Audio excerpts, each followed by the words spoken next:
everyone, welcome back to my channel. Hope you're all doing well out there. And today we're going to head back once again to Nature Run Amok territory. We're going to go in the opposite direction of ants though. But before we do that, do me a favor, like, comment, and subscribe. Join me here. I greatly would appreciate that. Also, as always, a shameless plug for my TeePublic store. I'll leave a link for that in the description box below. And today we're heading to Arizona, Camp Verde, Arizona, which I've actually been to. And a lot of the areas they shot this movie I've been to because me and my wife lived out there for 2 years. And that movie is Kingdom of the Spider. God, I love this artwork. It's so badass. There's also other artwork that's really cool on this Blu-ray from Kino Lorber.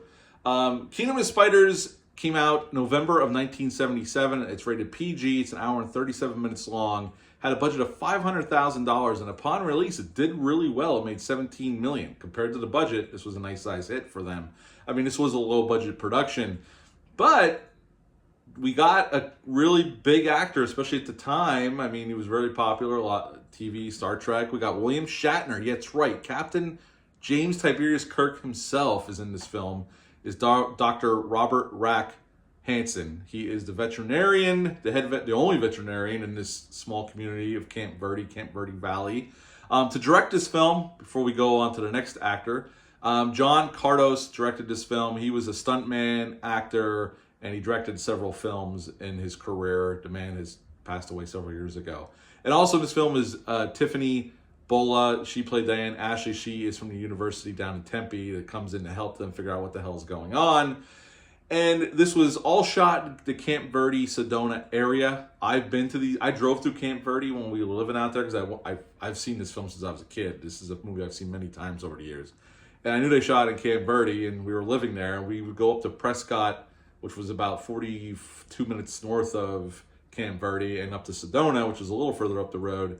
And I had to make a trip through Camp Verde just to drive through it. This was before cell phones are what they are now, so I didn't video any of it, but I did get to drive through the town. And at the time, back in 2007, 2008, it looked a lot like it does in this film. Anyway, basically, Kingdom of the Spiders, as you could tell, is about tarantulas. Not a giant tarantula, just regular old tarantulas. And they start terrorizing this small community, a small farming community. And what sets off alarm bells is this one gentleman who's raising this cow for the fairs coming up. And he's raising this cow to be in the competition as they have at fairs.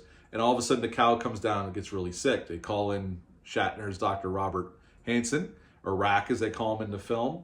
And he takes blood samples, takes it back to his hospital, his animal hospital, sends the blood test off. And that's when Diane shows up telling him that it was a concentrated dose of spider venom, which he blows off because there's no way a spider could kill that big of a cow. And even doing a little research, tarantula venom is really not that poisonous to humans. It's a lot like getting bit by or stung by a wasp. It's only if you're allergic to it would it be really harmful, but a bite from a tarantula would not kill a person that's not allergic to it. But he kind of blows it off. He thinks, there's no way. But then more animals start getting killed. People start disappearing. And then finally, the spiders descend on this small farming community and all hell breaks loose. And then we get that last shot at the end of the film. They look out. They're holed up in this cabin or this lodge. They look out and the whole town's covered in spider webs. And that's the end of Kingdom of the Spiders. So what to like about this low-budget horror thriller? You know what? A lot to like about this. Shatner's good here. He's underplaying it. He's not going too over the top here. He's definitely underplaying it. And he does well here. As a take charge kind of guy. He does well here. He's good here.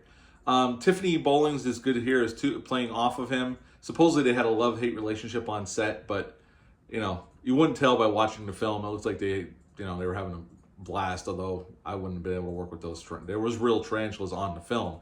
A matter of fact, out of the $500,000 budget, $50,000 were used to bring in tarantulas.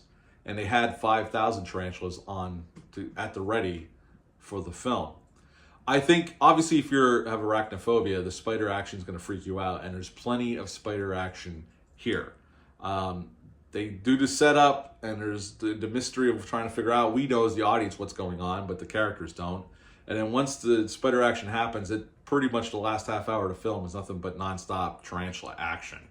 And we get some cool stuff for $500 grand. I mean, we have an explosion from a biplane crashing into a garage.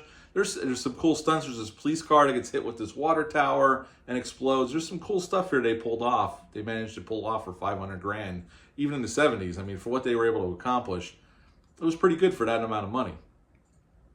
They keep the pace moving for sure, and the acting's pretty good overall. I mean, some of it's not the greatest, but our main actors, the main cast, is really good. They sell it as much as they can, and they were working with real spiders. There was no CGI. I mean, there was some fake spiders in some shots, rubber ones. And then on the town, at the end, when things really, all hell breaks loose, they actually painted spiders on the businesses on the main street of town. And when the production was over, they hastily covered them up with this cheap paint and took off. And the people that lived there said you could still see the spiders for years to come until they decided to repaint the businesses.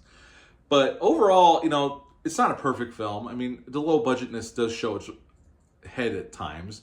But for the money they had, you know, this is a really cool little creature feature, Nature Run Amok film. And you can see from scenes watching this film where Arachnophobia got some inspiration. I love Arachnophobia. I think it's a great creature feature. But they definitely took some inspiration from this film. There's no way they did not see this movie before they went into production on that film. I mean, that came out much later in the early 90s.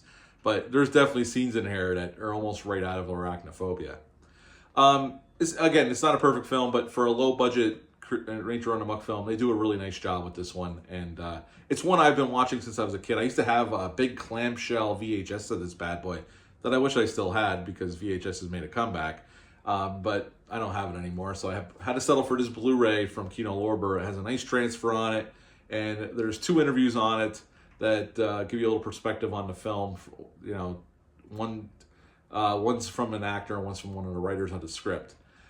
Again, at the end of the day, not the greatest movie, but it's a fun. If you have arachnophobia, it's going to freak you out for sure. And you know, for what they had, they did a pretty damn good job. The bulk of the music for this film was actually library music from Jerry Goldsmith. It was musical cues from The Twilight Zone. So if any of the musical cues sounds familiar, that's why. They actually basically took little musical cues from The Twilight Zone and peppered them into the film. And I didn't know as a kid, but now listening to it, yeah, some of the musical cues do sound very recognizable, especially if you're a Twilight Zone fan. Overall, again, very solid Nature Run Amok film. It's one I've been watching since I was a kid, and I think it's a solid one. If you've never seen it, you can do a lot worse. I do think it's streaming on Tubi. It was at one point. I think it still is. I was just on Tubi last week. But this Blu-ray from Kino Lorber is available on Amazon for about $14, and the transfer is pretty damn good, and there's a few interviews on there and a theatrical trailer. So if you are a fan of this film, it's definitely worth the physical media purchase. At the end of the day, I would give this bad boy an 8 out of 10. 8 out of 10 for Kingdom of the Spiders. If you've ever seen this bad boy, leave a comment down below, let me know. Hit the thumbs up, hit the subscribe button, share this video. I greatly would appreciate that. That's it for this one. I'll be back soon with another one. Until next time, bye.